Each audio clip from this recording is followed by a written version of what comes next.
Hi YouTube world and all its inhabitants. It's Monique Madden again, wanting to continue our discussion on budgeting. You'll recall that our first discussion on budgeting dealt largely with the balance between spending and debt payments, and that was 60% of gross income.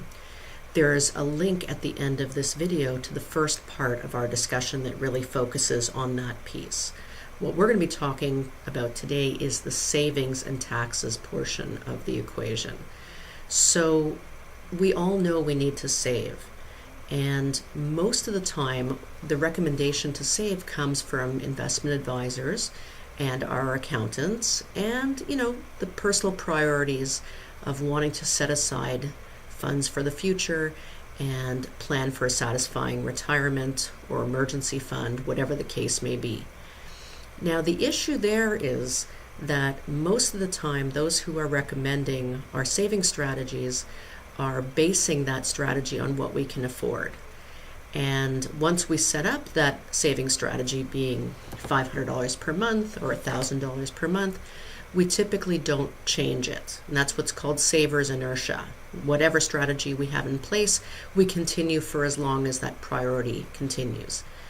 From a perspective of a fee-for-service financial planner like myself, the saving strategy has to be based on what the client needs, and everything else has to fall into place based on that need.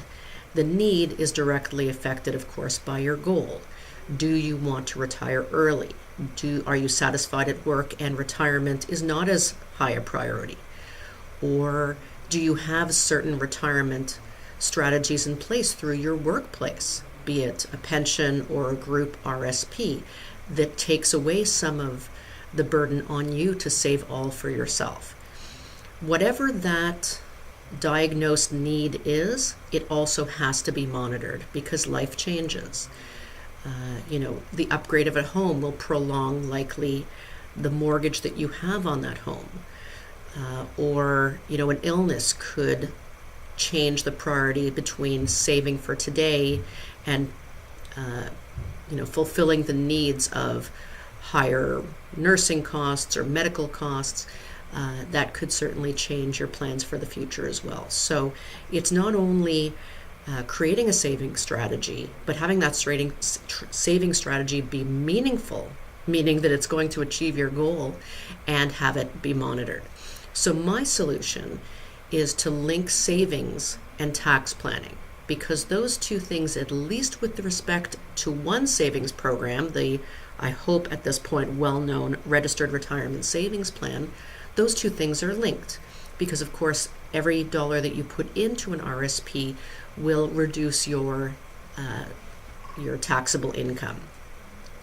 And likewise, as we'll discuss in future webinars, the RSP is also not a one-size-fits-all, because there are those clients for whom the classic idea of an RSP doesn't work because they have other wealth, or they might be in a situation of a tax burden at retirement that isn't well suited for an RSP.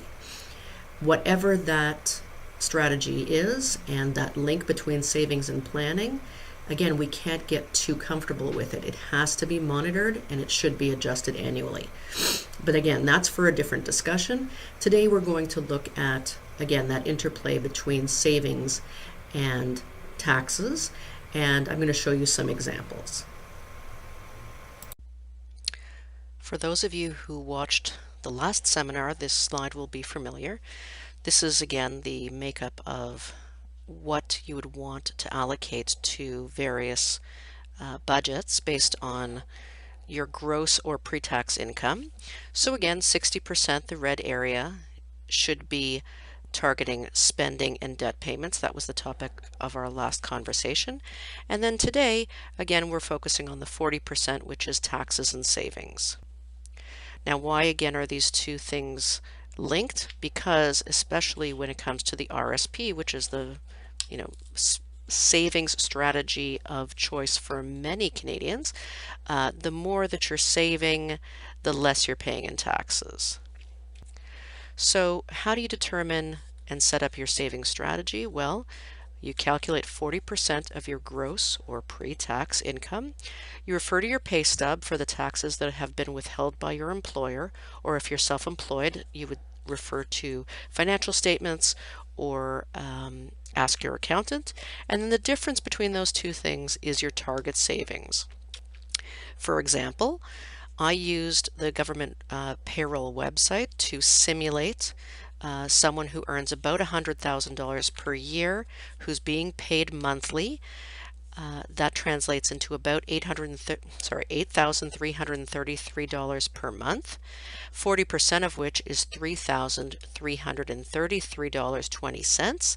And this calculator then provided me not only with the federal and provincial tax remittance, but also the amount that this person, if he or she is an employee, would be contributing both to the Canada Pension Plan and to the Employment Insurance Program for a total of $2,570.21, which would be deducted from the 40% target to result in savings strategy of $762.99 per month.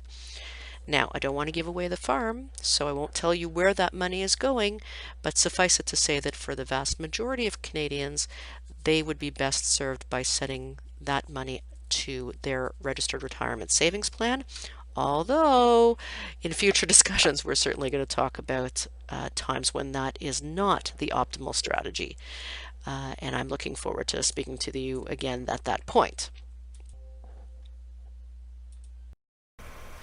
So just to summarize, putting the two seminars together, basically the ideal strategy is to create a sustainable budget that will both pay down debt and also create the best standard of living that you can with what you can afford. Then, and again, that's the 60% lifestyle expenses and debt payments. Then to plan for the future, be it your emergency fund, your RSP, your tax-free savings account, those saving strategies should be designed first to curtail taxes and then be monitored to make sure that that goal of controlling taxes continues. In our next topic for February of 2018, we're going to be delving into the world of RSPs, perfectly in time for the RSP contribution deadline, which is the 1st of March this year. Naturally, I'd love to hear from you with regards to comments and requests for future topics. Any questions that you've got, please let's continue this discussion. And as always, I appreciate your time and attention. Please note, this video is based on Canadian tax policies in effect as of the date of recording. Content is for informational purposes only and is not intended to replace independent advice.